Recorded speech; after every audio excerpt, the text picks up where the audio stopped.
I had a couple of questions about the hockey player. Mm.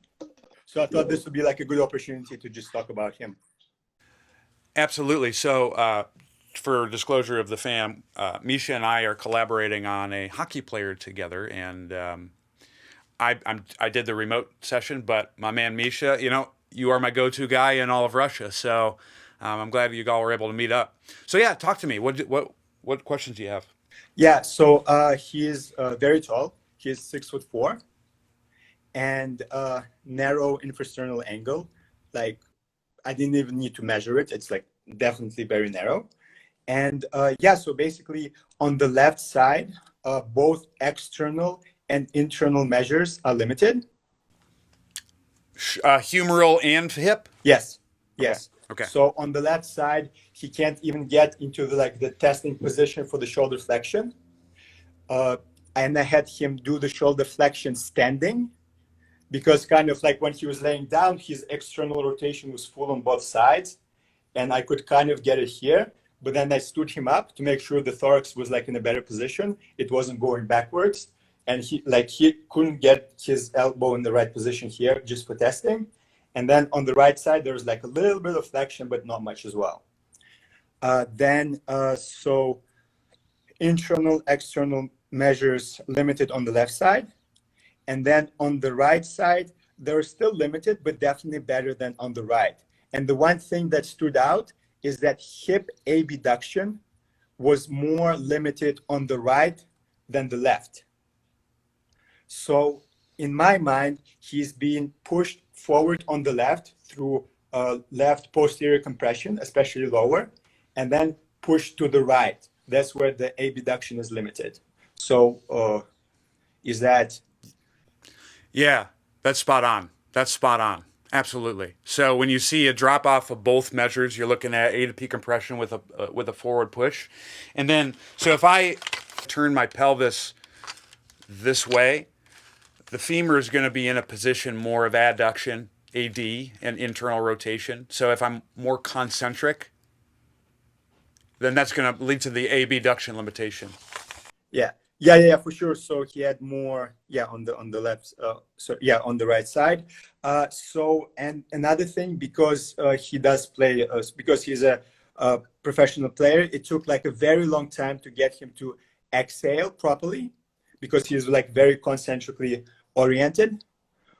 So basically, my idea was to push him to the left first with like a left sideline, right propulsive activity. Okay. Yep. Yeah, and then so another finding that I found kind of important, I think, is his left foot was more pronated than his right.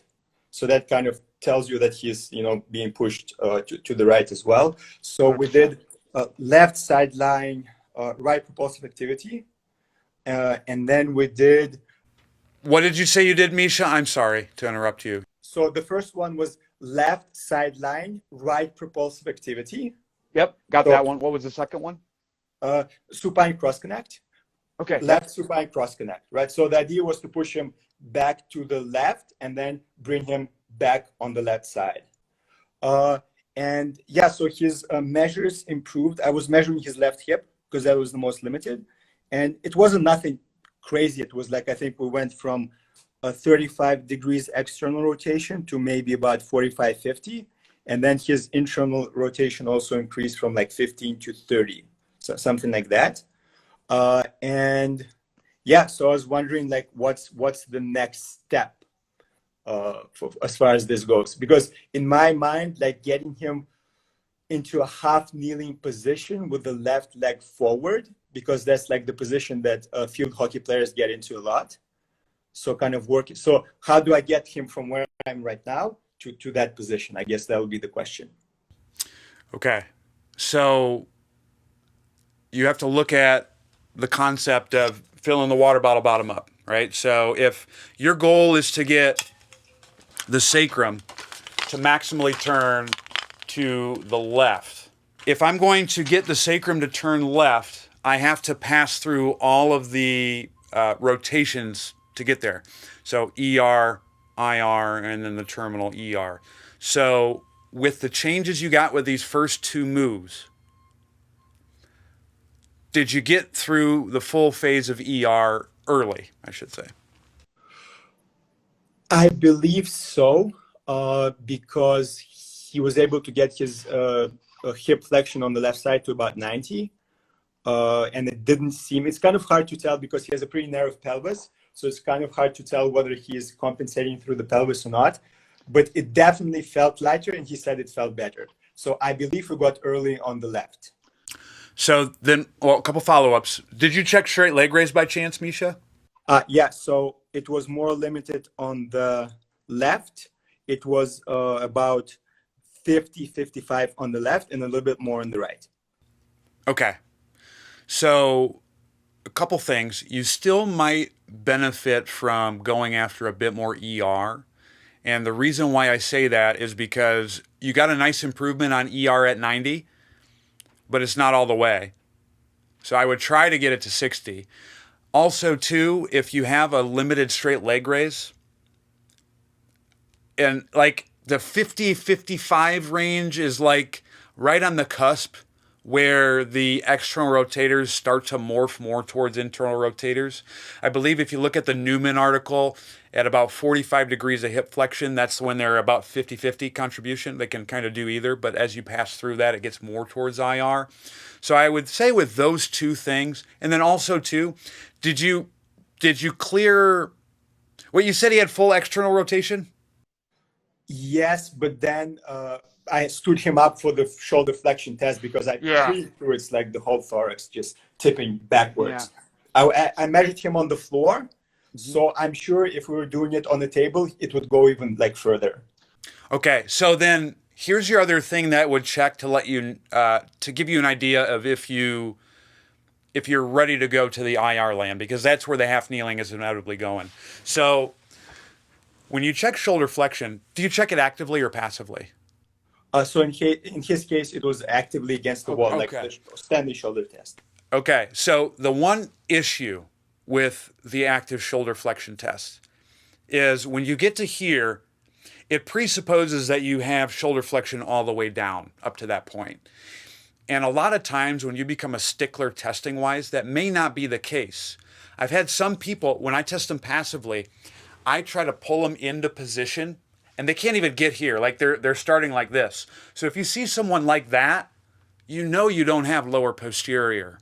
So what you could do, and this is what I'll do sometimes remotely if I don't have that, is have him start with the elbow at the side, just like so. Hopefully you can see me. And then you're going to have him bring his hand to his shoulder as best you can, and then have him go up like this. And if he can maintain the olecranon centered in the sagittal plane, then you know you probably have lower posterior. But if he does that maneuver and you see him start to IR, you know you still need lower posterior, right? So those are your tripwires where you're thinking, I need to get those better first before I go into the IR side. Okay. Yeah, that makes sense. Now that I think about it, yeah, because when he was like with the left hand here, it was already kind of like pointing inward. Pointing outwards. Yeah, pointing outwards. Yeah. Or you'll see this happen. You'll see him start to tip like that. Yeah. Those would be things I would look into. And so that's one piece. Now, if you're looking at getting him to half kneeling, I would apply the same concept going down into the bottom in terms of getting your ERs before your IRs. So perhaps the way you coach him is you have him do a standing stagger position. You're doing a lot of activities there. So that could be throws, that could be your pushes and pulls, that could be like a high depth split squat. Coaching him to turn the hips into position, so that way you're still getting the early ERs to improve. And then you're going to just work your way down from that position. And then, go ahead. Yeah, sorry. Just because, so what I'm trying to kind of a little bit struggling with, in my mind, the first activity standing, a good activity would be a staggered stance with the right foot forward and the left foot back.